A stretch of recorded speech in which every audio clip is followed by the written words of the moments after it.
خدائی کے دعوے دار دجال کی آنکھوں کے درمیان کافر لکھا ہوگا اور وہ خدائی کا دعویٰ فرما رہے ہوں گے، اور ایسا نہ ہوگا کہ وہ لفظ لوگوں کی نگاہوں سے اوجھل ہوگا، بلکہ پڑھے لکھے لوگ تو رہے ایک طرف، ان پڑھ لوگ بھی اسے پڑھ سکیں گے، اور اللہ تعالی ہر چیز پر قادر ہے۔ وہ دجال اکبر کی آنکھوں کے درمیان اس طرح لفظ کافر لکھنے پر مکمل قدرت رکھتا ہے کہ اسے دنیا کا کوئی صابن اور کیمیکل نہ مٹا سکے، اور وہ اس بات پر بھی قادر ہے کہ ان پڑھ لوگوں میں پڑھنے کی صلاحیت پیدا کر دے، اور اس زمانے میں اس طرح کے خوارق اور خلاف عادت امور پیش آ رہے ہوں گے، لہذا اس میں کوئی تعجب کی بات نہیں ہے۔ البتہ یہاں دو باتوں کی وضاحت ضروری ہے۔ ایک تو یہ کہ بعض روایات میں دجال کی دونوں آنکھوں کے درمیان لفظ کافر حروف تہجی کے ساتھ الگ الگ کر کے لکھنے کا تذکرہ ملتا ہے، یعنی یہ لفظ اس طرح قاف فے رے لکھا ہوگا،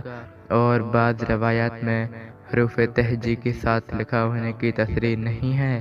اس لیے اس ناقارہ کی رائے میں حروف تہجی والی روایت راجح ہے، تاہم معنی دونوں صورتوں میں ایک ہی ہوگا۔ اور دوسری بات یہ کہ کیا یہ لفظ حقیقت اس کی آنکھوں کے درمیان لکھا ہوگا یا حدیث میں اس کا مجازی معنی مراد ہے؟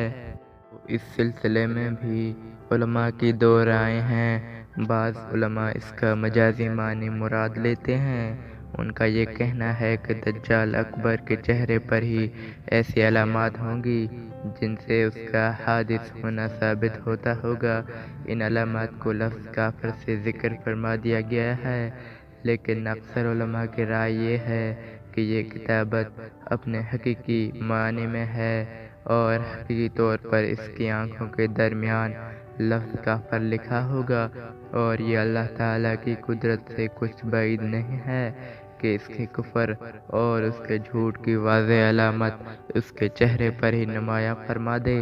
تاکہ ہر آدمی اسے شناخت کر سکے، اس کے جھوٹا اور کافر ہونے کا یقین کر سکے، اور اس کے فتنے سے اپنے آپ کو بچائے۔ تیسری قابل وضاحت بات دجال اکبر کی جنت اور جہنم سے متعلق ہے۔ اللہ تعالیٰ جب کسی کو ڈھیل دیتا ہے تو اس کی رسی خوب دراز کر دیتا ہے، اور جب اسے سزا دینے کا ارادہ فرما لیتا ہے تو اس رسی کو کھینچ لیتا ہے۔ دجال اکبر جب خدائی کا دعویٰ کرے گا تو اللہ تعالیٰ اسے بھی ڈھیل دے گا،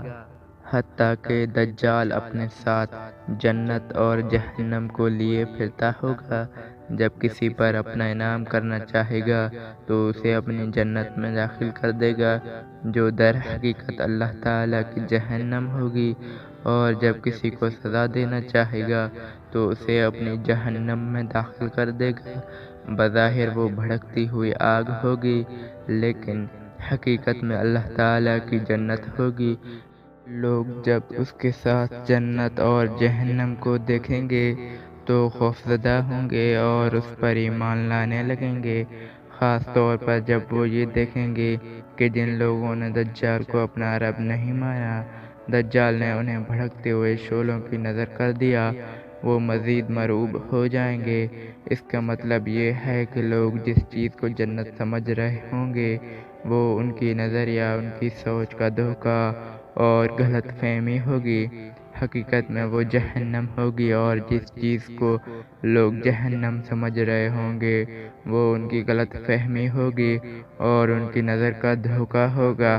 حقیقت میں وہ جنت ہوگی۔ اس لیے نبی صلی اللہ علیہ وسلم نے فرمایا، اگر آدمی کو دجال کا زمانہ مل جائے اور وہ آزمائش میں پڑ جائے تو اسے چاہیے کہ بے خود کے دجال کی جہنم میں چھلانگ لگا دے، وہ آگ اس کے لیے اسی طرح ٹھنڈی اور سلامتی والی بن جائے گی جیسے حضرت ابراہیم علیہ السلام کے لیے بن گئی تھی، اور اسے اس سے کچھ نقصان نہ ہوگا، لیکن اگر وہ اس کی جنت میں کود گیا تو سمجھ لینا کہ اس نے بہت گھاٹے کا سودا کیا۔ اور وہ خسارے میں پڑ گیا۔ رہی یہ بات کہ کیا واقعی دجال کے ساتھ جنت اور جہنم ہوں گے، یا یہ نعمت و راحت اور سزا و تکلیف سے کنایہ ہے، سو اس سلسلے میں محدثین نے دو رائیں اختیار کی ہیں۔ جن محدثین نے پہلی رائے کو ترجیح دی ہے، ان کا کہنا یہ ہے کہ اللہ تعالیٰ اپنی قدرت سے دجال کو جس جنت اور جہنم پر حکم چلانے کا موقع عطا فرمائے گا، اس کی ظاہری اور بیرونی حالت تو دجال کی خواہش کے مطابق ہی رہے گی، لیکن اندرونی اور حقیقی کیفیت اس کے برعکس ہوگی۔ اس لیے نبی صلی اللہ علیہ وسلم کے فرمان کا مفہوم یہ ہے کہ اس موقع پر انسان اپنی آنکھوں پر اعتماد نہ کرے، بلکہ نبی صلی اللہ علیہ وسلم کے حکم پر اعتماد کرے، اپنی بصارت کو ایک طرف رکھ دے اور ایمانی بصیرت سے کام لے۔ اور بعض محدثین نے دوسری رائے کو ترجیح دی ہے۔ ان کا یہ کہنا ہے کہ جو لوگ